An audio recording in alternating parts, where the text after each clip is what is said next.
Donc la première, c'est un égale somme de k égale 0 à n des k carré, que je n'oublie pas, sur n cube. Donc ça, bien sûr, pour un certain entier n. On va modifier l'écriture de un de façon à faire apparaître... Ah oui, pardon. Donc on va modifier l'écriture de un de façon à faire apparaître quelque chose qui ressemble à une somme de Riemann, c'est-à-dire 1 sur n multiplié par une somme de fonctions du type f de k sur n. Déjà ici on peut remarquer une première chose, c'est que la somme elle va de 0 à n, et ça c'est pas quelque chose qui nous intéresse vraiment pour une somme de Riemann. Pour une somme de Riemann, il faudrait qu'on aille de k égale 0 à n-1 ou de k égale 1 à n. Mais déjà, on peut remarquer que pour k égale 0, eh bien, k carré sur n cube vaut 0. Donc ça sera égal en fait à la somme pour k égale 1 à n des k au carré sur n au cube. Comme on s'intéresse à une limite de suite, ici donc j'ai pris n appartenant à n, mais comme évidemment ce sont les grandes valeurs qui nous intéressent, comme je commence à 1, il faut que je modifie ça pour avoir un entier n dans n étoiles. Bref, une fois qu'on a écrit ça, somme de k égale 1 à n des k carré sur n cube, je vais devoir faire une modification. Ici, j'ai presque k carré sur n carré. Alors, je vais détailler beaucoup.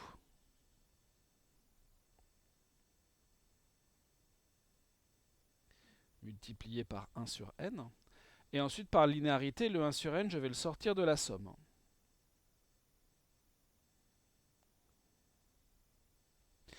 Et dans la somme, je n'ai plus que k carré sur n carré. Je peux tout mettre au carré. Voilà. J'ai modifié mon écriture. L'intérêt d'avoir fait cette modification, c'est que maintenant, mon terme un, il est de la forme 1 sur n, somme de f de k sur n avec f de x égale x carré. Soit f, la fonction qui a x associe x carré qui est définie sur R. Et donc, un, pour ce n que je me suis fixé au départ, sera égal à 1 sur n, somme pour k égale 1 à n des f de k sur n. Et maintenant, je reconnais une somme de Riemann. Or, f est continu sur 0,1.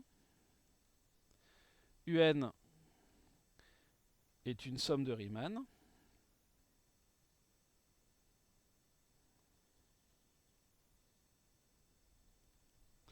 Donc, la suite un converge vers l'intégrale de 0 à 1 de f de t dt.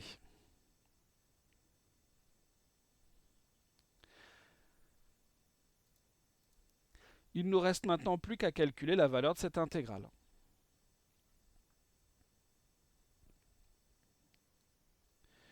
Puisque ma fonction f c'est la fonction carré, il me faut trouver une primitive de cette fonction carré.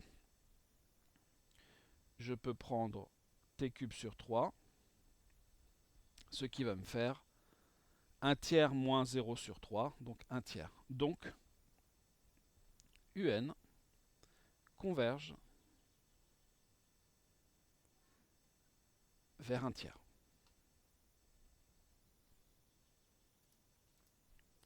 Passons à la deuxième question. La deuxième question, c'est la suite qui va s'appeler Vn.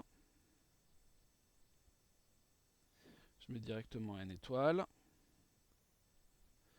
Vn, ça sera donc la somme de k égale 0 à n des k racine de k sur n carré racine de n. Même remarque que pour la suite un, pour k égale 0, eh bien il se trouve que le terme ici vaut 0. Donc ici, je vais en effacer un petit bout pour que ça reste sur la même ligne, ça sera la même chose que la somme pour k égale 1 à n des k racine de k sur n carré racine de n. Et là aussi, je vais changer l'écriture de cette chose-là. K racine de k, je vais réécrire ça comme ça. Alors je ne vais pas toucher au k racine de k. Je vais réécrire exactement avec la même idée que tout à l'heure. Et par linéarité, je peux sortir le 1 sur n.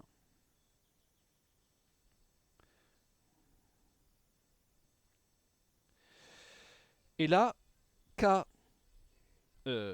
ici je me suis trompé, c'est un k ici. Hein. Voilà, c'est beaucoup mieux comme ça. K, c'est k à la puissance 1. Racine de k, c'est k à la puissance 1 demi. Donc ici, j'aurai k à la puissance 3 demi au numérateur. Et au dénominateur, j'ai exactement le même principe. Ça sera n à la puissance 3 demi. Donc on aura 1 sur n. Somme pour k égale 1 à n. Des k sur n. Le tout à la puissance 3 demi. Et on reconnaît là aussi une somme de Riemann. Donc on va poser, je vais l'appeler G cette fonction. La fonction qui a x associe x à la puissance 3 demi, qui est une fonction qui est continue sur l'ensemble qui nous intéresse, c'est-à-dire sur 0,1. Vn est une somme de Riemann.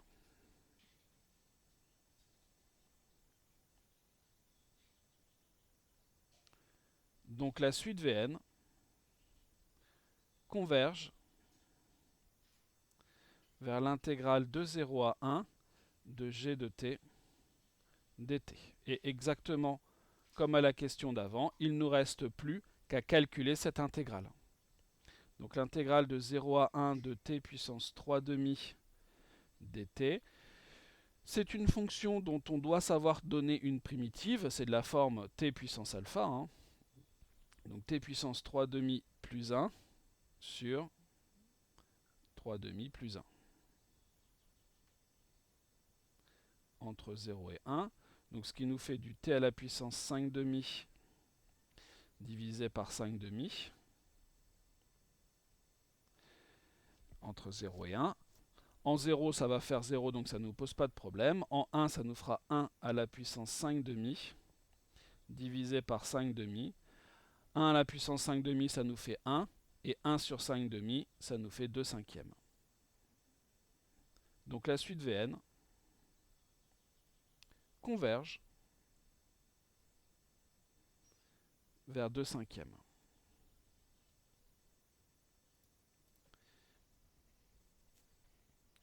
Donc, la quatrième question, toujours une somme de Riemann. Non, pas la quatrième, la troisième. On se donne un entier n. Et c'est Wn, je crois, qui sera la somme de k égale je ne sais plus combien. De k égale 1 à n. Des k sur n carré plus k au carré. Remarquez qu'ici on aurait tout à fait pu écrire k égale 0, ça n'aurait rien changé. Donc ce que l'on va faire, c'est qu'on veut faire apparaître des k sur n. Donc comme ici j'ai un k au carré, j'ai pas trop le choix. Il faut que je divise numérateur et dénominateur, parce que si je fais une opération, il ne faut pas que la fraction et que la somme globalement change. Hein, je dois juste modifier l'écriture. Comme j'ai un k au carré, il va falloir que je divise par n au carré. Donc ici on aura la somme pour k égale 1 à n des k sur n au carré, donc le numérateur je le divise par n au carré et le dénominateur aussi. Donc j'aurai n carré divisé par n carré qui va me faire 1, plus k au carré sur n au carré. Ici il faudrait que j'ai k sur n, mais c'est pas très grave, on va s'arranger pour le faire apparaître.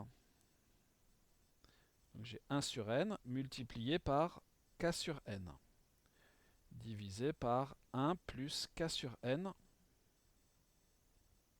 au carré. Et le 1 sur n qui est là, par linéarité, je vais le faire sortir de la somme.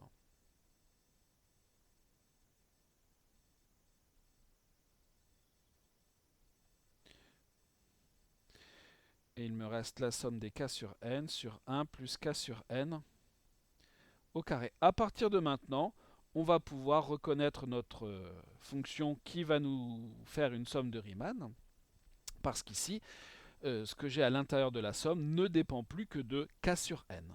Posons, j'ai déjà f et g, je vais l'appeler h. Bon, hop, on va écrire ça proprement. La fonction qui a x associe x sur 1 plus x au carré. En gros, je prends ce pavé-là et je remplace les k sur n par des x. Cette fonction-là, elle est définie et continue. C'est surtout ça qui nous intéresse. Continue, c'est écrit comme ça, sur R. Bon. Et donc, Wn est une somme de Riemann.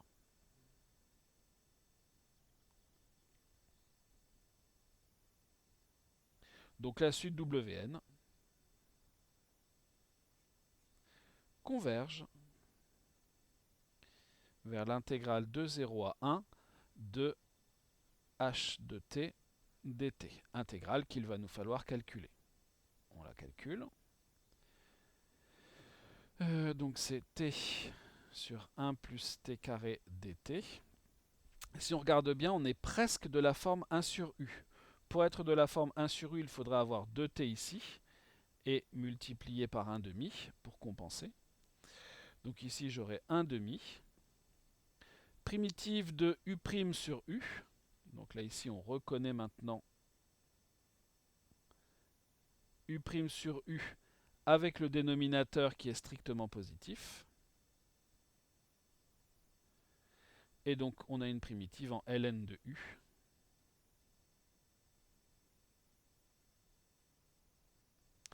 Entre 0 et 1, ce qui nous fait donc 1 demi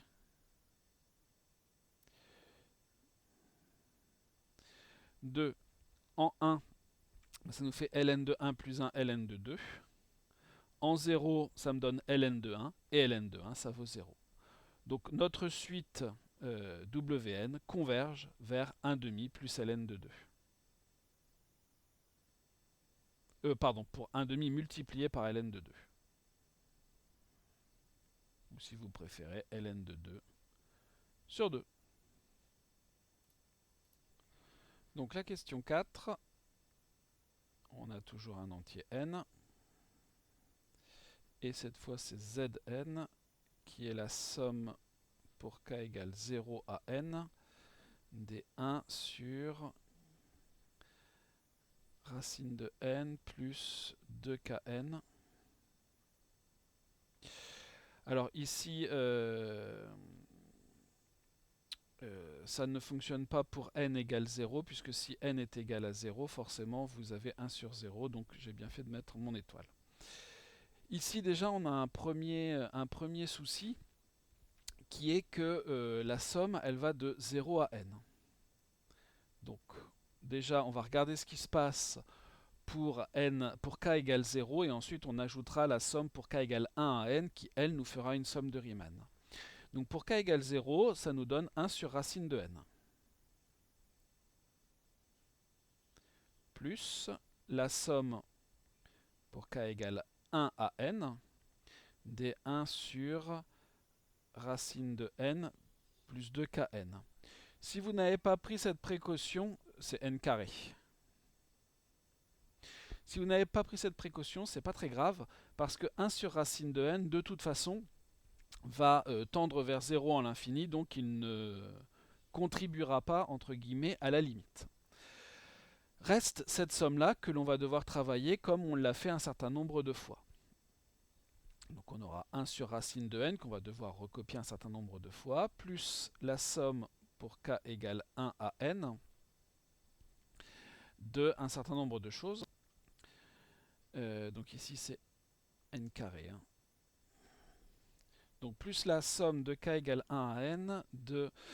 Il va falloir ici que je fasse apparaître du k sur n. Comme il y a une multiplication par n, il va falloir que sous la racine, je divise par n carré, mais avec la racine, ça sera divisé par n. Donc au numérateur, j'aurai 1 sur n, je divise par n. Au dénominateur, j'aurai n carré divisé par n carré 1, plus 2kn divisé par n carré, ce qui me fait 2k sur n. Donc on aura 1 sur n plus 1 sur n, somme pour k égale 1 à n, des 1 sur racine de 1 plus 2k sur n. Et là on a tout ce qu'il faut pour appliquer notre somme de Riemann. Posons. Alors je vais la rappeler f. F, la fonction qui à x associe 1 sur racine de 1 plus 2x, qui est une fonction qui est définie et continue sur l'ensemble qui nous intéresse, c'est-à-dire sur 0,1. Donc, Zn est égal à 1 sur n, plus 1 sur n, somme de k égale 1 à n, df de k sur n, et donc une somme de Riemann.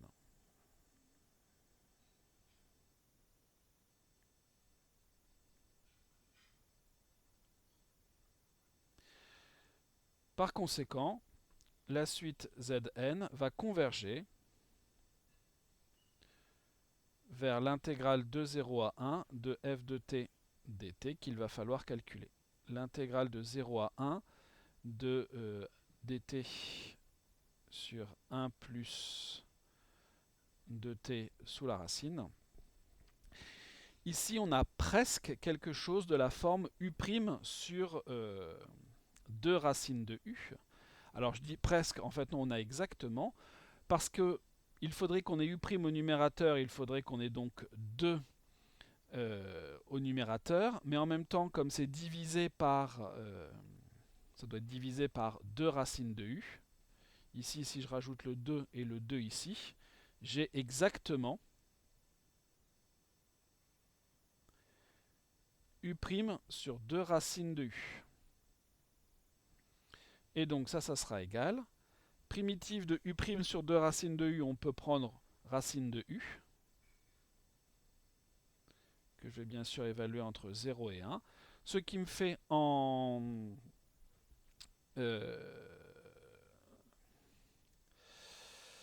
1 racine de 3, en 0 ça me fait 1. Donc cette somme converge vers racine de 3 moins 1. J'ai juste oublié quelque chose, enfin je suis passé un petit peu vite, je l'avais dit au départ. Ici, en fait, Zn n'est pas tout à fait une somme de Riemann, c'est cette partie-là qui est une somme de Riemann. Mais Zn converge quand même vers cette intégrale, puisque ce que j'ai encadré en rouge converge vers l'intégrale. Mais le 1 sur n converge vers 0.